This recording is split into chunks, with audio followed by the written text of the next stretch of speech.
FMI divulga alguns dados econômicos sobre previsões de crescimento e, surpreendentemente, a Rússia aparece na frente de grande parte dos países desenvolvidos, com um crescimento aproximado de 3,2%. Por que será que a Rússia cresce tanto, apesar da guerra? Falar um pouquinho também, pessoal, sobre a crise na Geórgia, em que inclusive brigas parlamentares vêm acontecendo por uma disputa entre um lado mais pró-Rússia e um lado mais pró-União Europeia, inclusive com a possível interferência no futuro da Rússia. Vai lembrar que a Armênia está numa situação mais ou menos parecida, analisar aqui no vídeo, e falar um pouquinho também sobre a maneira como Israel vem lidando sobre a resposta contra o Irã, inclusive com algumas pessoas como Smotrich e Ben-Gvir pedindo respostas mais radicais, enquanto a comunidade internacional pressiona para que não. Mas uma das propostas, que é um ataque às instalações nucleares, já gerou inclusive uma resposta iraniana, que fala que mudará a sua doutrina nuclear, inclusive fazendo uma ameaça nuclear contra os israelenses. Será que de fato vai rolar? Para finalizar, pessoal, falar um pouquinho também sobre o Zelensky, que convida o Lula para a cúpula que acontecerá na Suíça, porém faz críticas em relação à postura brasileira em relação à Rússia, e também um site, o Político, que deixa bem claro que as linhas ucranianas vão romper nesse verão se não chegar ajuda dos Estados Unidos. Zelensky fala coisa muito parecida. Se você quer entender um pouco mais sobre esses assuntos, e muito mais também sobre geografia, geopolítica, atualidades, política, polêmicas, enfim, tudo para você se manter sempre bem atualizado, já se inscreve no canal, deixa seu like, compartilha esse vídeo, que o professor Ricardo conta muito com a sua ajuda. Belezinha? Pessoal, recado rapidinho aí da nossa parceira aqui do canal. A sua empresa, a sua marca está em perigo. Eu sei porque a minha também estava até pouco tempo atrás, porque eu não tinha um registro no INPI. Para quem não sabe, eu tenho uma empresa, professor Ricardo Marcílio, que tem todo um ecossistema ligado à educação. É canal do YouTube, é plataforma, só que eu corri o risco de perder por falta de segurança jurídica.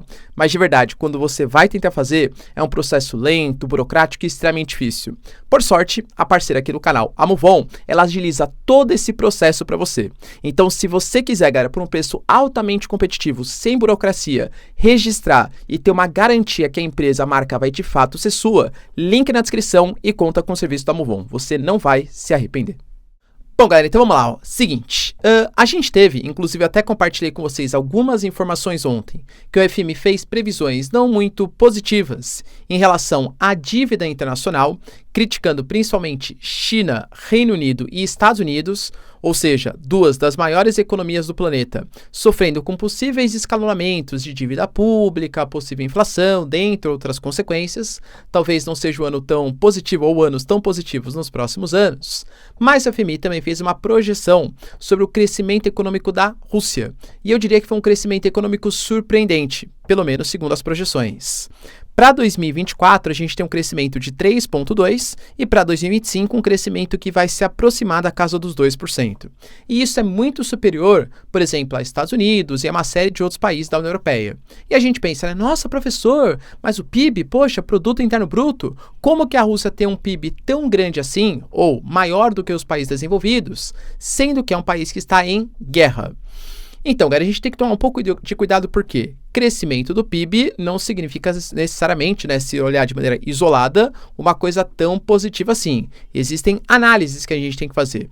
O PIB, o Produto Interno Bruto, ele pode vir, por exemplo, de uma série de fatores. No caso da Rússia, a gente pode colocar a exportação de petróleo, que não foi tão abalada de 2023 para 2024. Inclusive, né, o petróleo ele vai aumentando o seu preço no cenário internacional. E os conflitos do Oriente Médio só tendem a piorar ou melhorar para a Rússia, claro, né? Essa situação. A gente pode colocar, pessoal, os próprios altos gastos públicos. Por quê? Quando o Estado russo vai lá e fala, olha, agora vai ser 100% do PIB em defesa, agora vamos incentivar a nossa indústria bélica, agora a gente está nacionalizando empresas e a Rússia vai investir, ou os empresários russos vão investir. Cara, tudo isso, por mais que represente o aumento possível da dívida, representa também um produto interno bruto. Entende o que eu estou falando? Você se endividar para investir, que não é necessariamente o caso da Rússia, tá? Tô falando assim, mas eventualmente você se endividar para investir, apresenta um crescimento do PIB, mas não necessariamente sustentável. A gente pode falar, pessoal, o próprio FMI coloca, tá? que a economia mundial ela foi mais resiliente do que se esperava a princípio, tanto pela pandemia quanto também pela guerra entre Rússia e Ucrânia, e o consumo não ficou tão estagnado por tanto tempo. E a própria questão do mercado interno da Rússia. Querendo ou não, pessoal, a Rússia é um país com mais de 100 milhões de habitantes e que tem um mercado interno forte que precisa consumir. Eventualmente pode suprir as demandas da falta de exportação de produtos. Ou seja, apesar das sanções, bloqueios e tal, a Rússia vai apresentar um crescimento interessante. A questão é sustentável? A relação dívida-PIB, que eu acho que está mais importante do que exatamente o PIB em si, vai se manter estável para a Rússia continuar crescendo economicamente nos próximos anos? São desafios que a economia da Rússia vai ter que superar. Mas, para 2024 e 2025, os dados eles são ainda bastante positivos. Outra notícia, pessoal, bem importante, está ligado a dois países que fazem parte da região do Cáucaso, por motivos diferentes, tá? A Armênia, ela se sente muito ressentida, pelo menos nas últimas semanas, últimos meses, até o último ano, por conta da falta de apoio da Rússia. A Armênia faz parte da CSTO, está em processo de saída, mas faz parte da CSTO, uma espécie de aliança militar. A Armênia está envolvida num conflito com o Azerbaijão por Nagorno-Karabakh, inclusive aulas na plataforma sobre o assunto, tá bom? Vai lá, bem completinha e tal.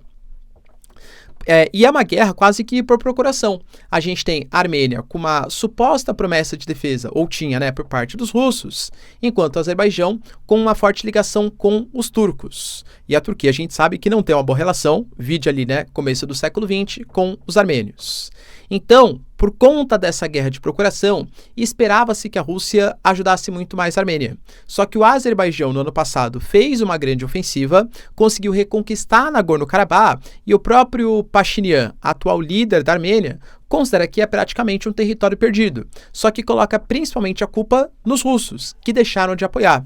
Tanto que a Armênia vem se aproximando dos Estados Unidos e rompendo alianças com a Rússia. Só que a Rússia já começa a falar, olha, a Armênia está se aproximando dos Estados Unidos, a Armênia está se aproximando da OTAN, a Armênia está querendo ser um entreposto militar na região do Cáucaso, muito próximo do território da Rússia, contra os russos. Ou seja, é um discurso que pode culminar com algum tipo de ação mais efetiva contra os armênios por parte da Rússia. A Armênia vem mudando de posição. Outro país que está mais ou menos, né, nessa pegada é justamente a Geórgia, outro país que também faz parte da região do Cáucaso. Só que a Geórgia tem uma ligação um pouco mais intrínseca. Em 2008, por exemplo, a gente teve dois territórios, que é a Ossétia do Sul e a Abcásia, que foram invadidos e considerados como territórios autônomos pela Rússia. A comunidade internacional e a própria Geórgia não reconhecem, mas a Geórgia hoje ela vive um racha político. Parte do partido, né? Parte da parte política da Geórgia é muito mais favorável à Rússia e alega, inclusive, que a oposição que protesta em favor da União Europeia e tal é financiada pelos Estados Unidos numa tática de guerra híbrida. Só que a oposição alega exatamente a mesma coisa. Fala que parte dos políticos da Geórgia são financiados pelos russos, candidatos que foram financiados, propagandeados com guerra híbrida, propaganda, por parte da Rússia, e por isso eles querem aprovar determinadas leis ou determinadas políticas públicas que sejam contrárias à aproximação da Geórgia com a União Europeia.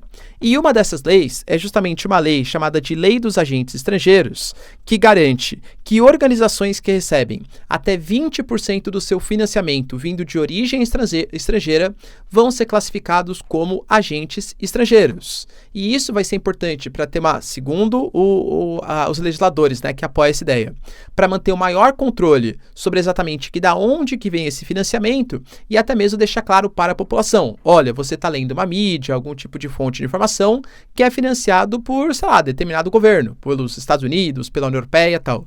Supostamente para deixar a população consciente que, de fato, a informação ela pode estar viciada, ou pelos russos, ou pelos europeus, né, pela União Europeia, pelo Ocidente.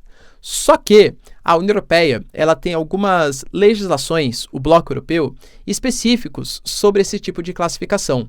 E segundo os parlamentares da Geórgia que são contra esse projeto de lei, a ideia dos parlamentares não é deixar claro para a população, olha, isso aqui está sendo financiado por agentes estrangeiros, e sim fazer que algum tipo de medida como essa impeça a Geórgia de se aproximar tanto da União Europeia como da OTAN, porque segundo parte ali da oposição, com essa legislação, o possível ingresso da Geórgia na União Europeia fica impossível. Professor, e aí, né? Quem de fato está certo? Eu, particularmente, tá? Acho interessante uma pessoa, quando vai ler algum tipo de informação, ter acesso a quem está financiando aquela informação, seja o governo russo, seja o governo americano, seja o governo chinês, etc., porque faz parte. Não acho, tá, que, professor, você tem que ter, né, total autonomia, isonomia, tal. Galera, acho que tem que ter a pessoa tem que ter acesso a informações que venham da Rússia, que tenham dos Estados Unidos, que tenham da China, liberdade de informação para você formar o seu melhor juízo. Se o leitor souber, melhor. Só que, claro, temos que ver exatamente quais são as intenções e quais são as possíveis consequências. Para parte da população, as manifestações vêm acontecendo em frente ao parlamento e tal, é única e exclusivamente para afastar a Geórgia da União Europeia. E enquanto eu gravava, isso aqui de fato aconteceu, algo que eu falei para vocês ontem que ia acontecer, né? Teve a votação para a proposta da criação de um Estado palestino na ONU e os Estados Unidos vetou. Foram 12 votos contra 2 abstenções contra 1 voto negativo, que foi dos Estados Unidos. Os americanos alegam que a criação do Estado palestino não deve acontecer na ONU, e sim com uma mediação junto a Israel, e alega que também a Palestina não tem um órgão representativo para ser a representação dos palestinos da ONU, alegando, poxa, eu vou dar para quem? Para o Hamas? Sendo que, na verdade, a Palestina já é representada pela ANP como membro observador, tá? Mas, enfim, como eu anunciei, realmente não foi aprovado. Os Estados Unidos não aceitaram. Outra notícia, pessoal, que movimentou bastante, está ligado à possível resposta de Israel que a gente vem falando aqui no canal. Mais uma reunião do gabinete de guerra aconteceu e aparentemente não há um consenso exato. A gente tem políticos que não necessariamente fazem parte do gabinete de guerra, mas como Ben-Gvir, Smotrich, que é uma ala mais radical do governo israelense, que fala que a resposta contra o Irã tem que ser uma resposta definitiva, muito maior do que a que o Irã fez contra Israel, para eles saberem exatamente quem manda. A gente tem outra parte, inclusive influenciado pelos Estados Unidos, pela União Europeia, que fala que não, a retaliação tem que vir por vias diplomáticas. Os americanos, o Reino Unido, outros países já anunciaram mais sanções contra o Irã, justamente nessa pegada de assim, Israel, deixa com a gente vai acabar aqui fazendo sanções, bloqueando os iranianos, você não precisa responder militarmente, porque há o medo que uma resposta militar de Israel cause uma guerra generalizada no Irã, tá? Inclusive, algumas mídias colocam que os Estados Unidos teriam concordado com uma operação militar de Israel em Rafah, altamente contestada porque tem 1,4, 1,5 milhão de pessoas, grande parte refugiados. Só que 4 batalhões ainda do Hamas, mas os americanos e a comunidade ocidental teria aceitado a operação em Rafah caso Israel não faça uma agressão tão forte contra os iranianos. Se isso de fato vai acontecer, aguarde as cenas dos próximos capítulos. E saiba, o Irã também tem medo disso. Inclusive se pronunciou nesse sentido, falaremos daqui a pouquinho. Só que uma das vertentes que vem saindo inclusive na mídia é que Israel poderia atacar as instalações nucleares iranianas. Que o Irã enriquece urânio e lida tecnologicamente com o mineral. É fato, o Irã não nega isso, é que o Irã fala que é somente para fins pacíficos. Inclusive, de 2015 até 2018, fez um acordo com os Estados Unidos, na época com o governo Obama, e bem no comecinho do governo Trump, antes do Trump sair desse acordo, em que a AIA, a Agência Internacional de Energia Atômica, fiscalizaria as atividades nucleares iranianas. O Trump alegou que não, que o Irã estava enriquecendo acima do permitido, apesar da AIA negar e falar que não. E desde então, o Irã ele continua enriquecendo urânio, só que assim, num grau de menor fiscalização por parte da agência nuclear ligada à ONU. Tanto que, por exemplo, hoje, a AIA fala que o Irã já teria capacidade tecnológica e até mesmo material enriquecido para fazer as suas armas nucleares. O Irã fala que não, tá? Que por enquanto eles não têm. Pelo menos esse é o regimento oficial. Só que se Israel fizer ataque a instalações militares ou nucleares iranianas, como já fez no passado contra outros países do Oriente Médio, a questão é que o Irã, o programa já é bem desenvolvido. Um ataque ali poderia gerar um acidente, vazamento de material radioativo e prejudicar todo o Irã, quem sabe até outros países do Oriente Médio, entende? Ao contrário de quando fez ataques ao Iraque, ao contrário de quando fez ataques na Síria, que eram programas muito mais embrionários, então não trouxeram grandes consequências. Israel tá meio ali, né, de não saber exatamente como que vai fazer essa retaliação. Inclusive, as forças israelenses, ou pelo menos parte dela, finalizaram hoje um exercício militar próxima ali do norte de Israel ao sul do Líbano, para possivelmente conter o avanço das forças do Hezbollah. Lembrando que não é só contra os iranianos, mas contra todo o eixo da resistência, e inclusive o membro mais poderoso, que é o grupo político do sul do Líbano, chamado de Hezbollah. Ou seja, próximos momentos de tensão. Só que o Irã não deixou barato. O Irã respondeu a essa possível ameaça nuclear dos israelenses, deixando bem claro que eles já estão com as mãos no gatilho. O Irã, na ONU, falou justamente que ele não tem a ideia de fazer grandes retaliações, que ele está no momento de apaziguamento da situação, mas que, se precisar, eles estão preparadíssimos para o ataque. Inclusive, deixou bem claro que caso os israelenses ataquem as instalações nucleares, e eles sabem que é uma coisa que a AIEA não recomenda, mas ele vai estar preparado para responder também nas instalações nucleares de Israel, alegando que todas as instalações já foram devidamente identificadas, instalações israelenses. E que o Irã, que por mais que tenha, segundo o Irã, uma política nuclear pacifista somente para fins energéticos, para fins medicinais, pode rever o seu programa e em pouco tempo ter a sua arma nuclear, já que Israel é um dos países que tem armas nucleares. Embora para os israelenses eles nunca tenham admitido de fato publicamente, a gente sabe que tem, o Irã falou que ainda não tem. É verdade? Não sabemos, mas que pode desenvolver em pouco tempo para fazer uma agressão contra os israelenses. Ou seja, ataque nuclear responde com ataque nuclear. O Irã está ameaçando Israel. E para finalizar, pessoal, a gente teve algumas notícias importantes acerca da guerra Rússia e Ucrânia. O Zelensky, por exemplo, já anunciou, na verdade já falei isso para vocês no canal, que a Suíça ela vai sediar a cúpula de paz. No dia 15 e 16 de junho, a Suíça vai convidar, segundo a Suíça, 120 países, inclusive a Suíça já deixou claro que Brasil e China serão um dos líderes, e vai convidar, claro, a Ucrânia e convidou a Rússia. A Rússia falou que como que vai ser negociado é a fórmula de paz do Zelensky, é um acordo que já nasce viciado, então a Rússia se recusa a participar da reunião, embora a Suíça faça até algum tipo de pressão. Rússia, participe para a gente conseguir debater. Mesmo assim, o Zelensky, ele falou que ele vai convidar o Lula para a cúpula de paz. Cara, de verdade, não acho que é o Zelensky que tem que convidar alguém, E sim a Suíça que vai sediar a cúpula.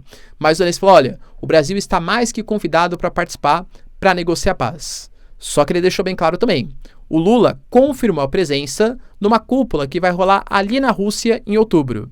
E o Lula fazer a visita ao Putin reforça da legitimidade ao Putin como um cara correto. O Zelensky criticou a postura brasileira e falou que só deveria participar da cúpula de paz na Suíça e não na cúpula que vai rolar na Rússia, porque reconhece o Putin como presidente legítimo e tenta fazer negócios com o país. A gente teve também, galera, uma declaração do jornal O Político, mas que combina com o que a gente vem falando, inclusive aqui sobre o Zelensky, que as linhas podem colapsar nesse verão. Por quê? A Rússia, ela está se preparando, ela aumentou os seus gastos militares, inclusive parte do PIB é também responsabilidade do aumento dos gastos militares, mas anunciou ali que vai fazer novas incursões. Nesse momento, a gente percebe que está chegando próximo da primavera e depois vai chegar próximo do verão da Europa. Isso quer dizer que os campos eles estão secando, o gelo está derretendo e com campos mais lisos, é muito mais fácil fazer incursões com colunas de tanques. Ou seja, a próxima incursão da Rússia, segundo as análises militares, pode estar chegando próximo ali de maio, junho, julho, e a Ucrânia precisa estar preparada. O político coloca, o jornal político, que as linhas diferentes da Ucrânia vão colapsar. O próprio Zelensky falou que no momento ele precisa de apoio militar dos Estados Unidos, principalmente, que deve votar o pacote essa semana de 60 bilhões. Vamos ver se vai aprovar ou não, falando que nesse momento a relação de artilharia é 1 para 10, enquanto a Ucrânia tem 1, a Rússia tem 10. Fora os equipamentos, homens, reservistas, a Rússia está muito melhor nesse momento e o fim do inverno, o fim do pasto, que é o campo europeu nessa época do ano, pode facilitar o ataque dos russos. Para vocês terem uma noção, o Zelensky está até considerando comprar ajuda americana. Comprar no sentido de não ser doação dos Estados Unidos, mas sim um empréstimo, que é uma das coisas que incomoda o Partido Republicano. O Partido Republicano está em vias de votar ou não o pacote de 60 bilhões, Mas se o Zelensky colocar que, na verdade, não é o envio de armas ou envio de dinheiro, e sim a contração de empréstimos a juros que serão pagos no seu devido momento, talvez até facilite a aprovação da proposta. Claro, gerando grandes ônus para a Ucrânia no futuro. Mas talvez o grande bônus de ter material militar bélico para combater os russos no momento em que precisa de guerra. E aí, galera, será que o Zelensky ele vai aceitar criar uma dívida gigantesca com a Ucrânia em nome da integridade territorial do país? Vai conseguir conter o avanço dos russos? Deixa aí nos comentários, quero saber sua opinião. No mais, pessoal, se vocês curtiram o vídeo, tamo junto, beijos, abraços e tchau, tchau.